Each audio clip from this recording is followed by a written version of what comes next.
Ça fait plusieurs jours que j'essaye d'enregistrer ce que j'ai envie de dire, mais c'est un sujet vaste qui regroupe plusieurs sujets en lui-même. Et du coup, c'est difficile d'arriver à mettre des mots là-dessus. En introduction, je dirais juste, je vais citer Thomas Jefferson. Oh, je suis pas un grand américanophile, hein, loin de là. Mais il se trouve que parmi les premiers présidents américains, il y en a eu quand même qui ont eu des belles paroles. Et Thomas Jefferson, lui, il a dit un jour, un peuple prêt à sacrifier un peu de liberté contre un peu de sécurité ne mérite ni l'un ni l'autre.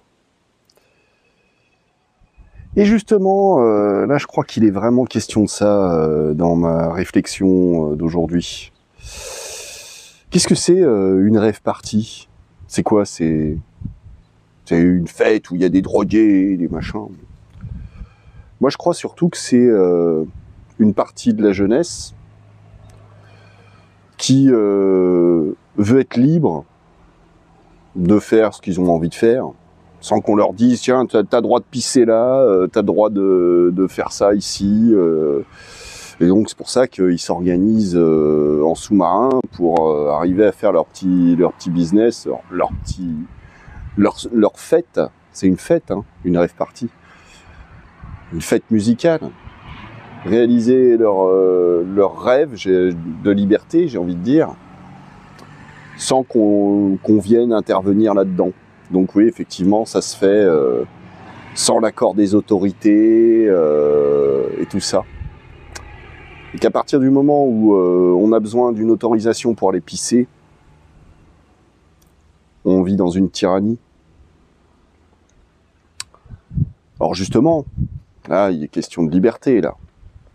Mais vous voyez, un des grands arguments contre les rave parties, c'est de dire « Ouais, mais regardez, ils font trop de bruit, ça nous empêche de dormir et tout ça. » En général, ils sont au milieu de la campagne, loin de toute civilisation,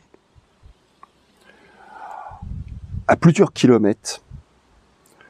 Alors, on va pas me dire que toutes les boîtes de nuit, elles sont à plusieurs kilomètres de toute civilisation. Et puis, quand il s'agit d'un festival qui va ramener des sous dans la commune, le festival, il peut bien avoir lieu à 200 mètres du village, que ça pose aucun problème. Et pourtant, ça fait du bruit, ça aussi, hein. Alors bon, oui, effectivement, ils n'ont pas le droit, ils prennent le gauche. C'est vrai. Ok. Vous voulez d'un monde, vous, dans lequel il faut une autorisation pour tout le temps ? Ou plutôt d'un monde dans lequel on a une certaine latitude pour, ça va, vivre sa vie sans forcément avoir un flic derrière son cul. Parce que si c'est ça, hein, bah dites adieu au droit de grève. Vous avez voté pour Macron ? Bah c'est Macron qui est président, point. Vous avez voté pour un tel ? Bah c'est lui, point. Vous voyez ? À l'heure actuelle, moi, ce qui me fait peur dans le monde dans lequel on vit, c'est que on demande toujours plus de sévérité à l'encontre des autres. C'est les autres le problème, c'est pas moi. Moi, je pose pas de problème, moi. Ces autres, que ce soit des étrangers, que ce soit les pauvres qui profitent du système, que ce soit ces sales jeunes là qui vont faire leur fête sans autorisation.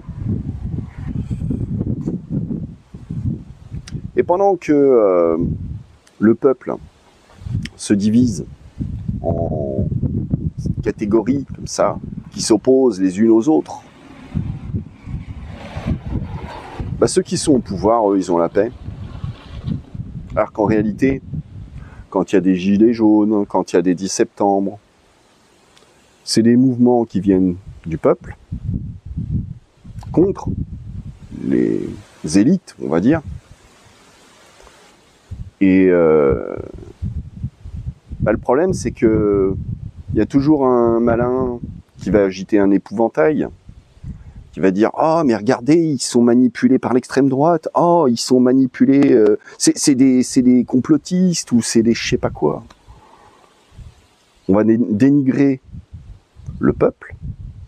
Et le peuple dit « Oh oui, dis donc, moi je peux pas m'associer à cette cause. Hein. » Alors qu'en fait, c'est des gens qui viennent de tous horizons. Il y en a sûrement d'extrême droite, il y en a sûrement complotistes. Bon. Et du coup, ça veut dire on dénigre leurs paroles, on les écoute même pas. Genre comme si tous nos ministres, nos députés, nos présidents successifs, ils étaient tous irréprochables. Hein. Je vous rappelle ce qu'a dit Balkany. S'il fallait qu'il y ait que des hommes, que des gens irréprochables, qui n'avaient aucune casserole au cul en politique, il n'y aurait plus personne pour gouverner le pays. Ben c'est peut-être ça, justement, le problème. C'est que pendant que on va reprocher à ces salauds de grévistes de prendre les gens, les honnêtes gens en otage, pendant qu'on s'en prend à eux, ben on réalise pas qu'en fait, c'est les intérêts de tout le monde qui défendent quand ils font ça. Ouais, la liberté. Moi, je veux être libre. Hein. Les autres, non, c'est des moutons, c'est des prisonniers. De toute façon, ils le méritent. Moi, j'ai le droit de rouler à 180 sur une route limitée à 50. Je suis un bon conducteur, moi. Par contre, les petits vieux, là, qui, dans les statistiques, je le rappelle, sont ceux qui causent le moins d'accidents. Hein. Mais les petits vieux, il faut qu'ils repassent leur permis. Tous les 5 ans. Parce que, quand même. Dis donc, vous oubliez pas qu'un jour, vous aussi, vous serez vieux, les gens?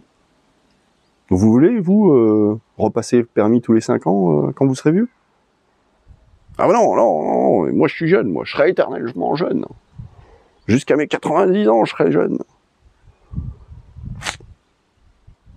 Réfléchissez bien quand vous demandez plus de sévérité à l'encontre des autres. Parce que c'est à votre rencontre à vous que vous demandez de la sévérité. Un peuple qui demande à perdre un peu de sa liberté contre un peu plus de sécurité ne mérite ni l'un ni l'autre.